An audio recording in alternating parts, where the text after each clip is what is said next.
कक्षा 9 विषय हिंदी व्याकरण रिवीजन आज समास का करवा रहे हैं। समास किसे कहते हैं,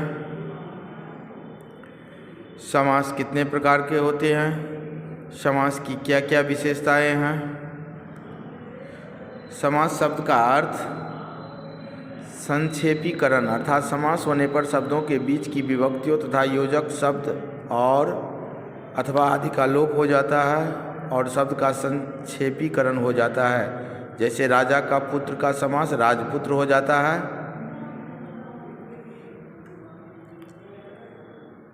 समास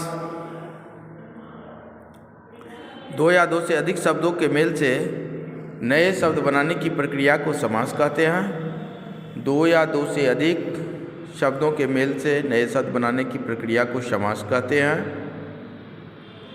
समास की निम्नलिखित विशेषताएं हैं। समास में दो पदों का योग होता है। दो पद मिलकर एक नए पद का रूप धारण कर लेते हैं, इसे समस्त पद कहा जाता है। समस्त पद में पहले पद को पूर्व पद और बाद वाले पद को उत्तर पद कहते हैं। दो पदों के बीच की विभक्ति का लोप हो जाता है। जैसे रसोई के लिए घर, रसोई घर।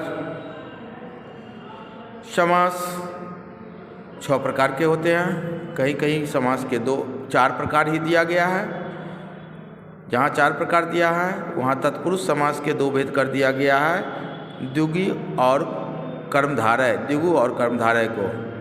और कहीं कहीं पर डायरेक्ट 6 भेद दे दिया गया है, अव्ययभाव, तत्पुरुष, द्वंद्व, बहुव्रीहि, कर्मधारय, द्विगु। अव्ययभाव समास, जिस समास में पहला पद अव्यय हो उसे अव्ययभाव समास कहते हैं। पूर्व पद अव्यय और प्रधान होता है।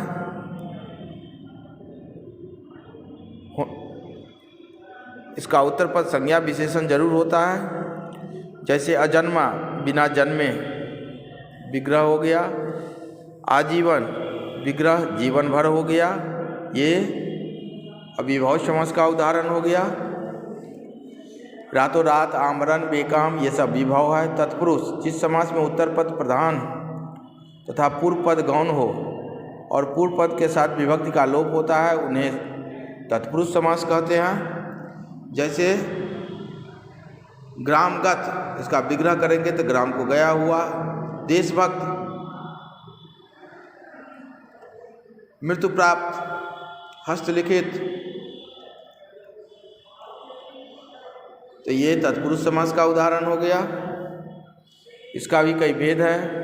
कर्म तत्पुरुष समास, करण तत्पुरुष समास, संप्रदान तत्पुरुष समास, आपादान तत्पुरुष समास, संबंध तत्पुरुष समास और अधिकरण तत्पुरुष समास।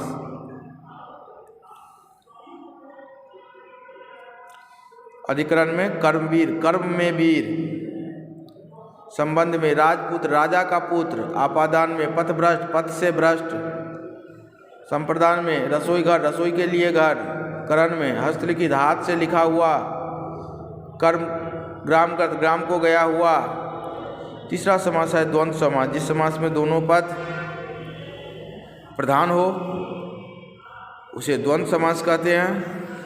जैसे पाप पुण्य, मान अपमान, हरा भरा, हरा भरा का विग्रह करेंगे हरा और भरा, पाप पुण्य का पाप और पुण्य, रात दिन का करेंगे तो रात और दिन। चौथा है बहुव्रीहि समास, जिस समास में पूर्व पद ऊपर उत्तर पद दोनों ही प्रधान नहीं होते तथा वे किसी तीसरे पद की ओर संकेत करते हैं, उसे हम बहुव्रीहि समास कहते हैं। महादेव, महान है जो देव अर्थात शिव जी। घनश्याम, घन के समान श्याम अर्थात श्री कृष्ण। लंबोदर, लंबा है उदर जिसका अर्थात गणेश। ये सब बहुव्रीहि समास का उदाहरण हो गया।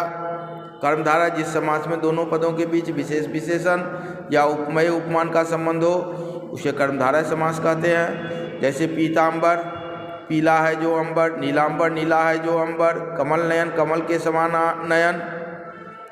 और छठा समास है द्विगु, जिस समास में पहला पद संख्यावाची हो उसे द्विगु कहते हैं। जैसे तिरंगा, 3 रंगों का समाहार। पंचवटी, 5 वटों का समाहार। इस प्रकार आज समास का रिवीजन करवा दिया है।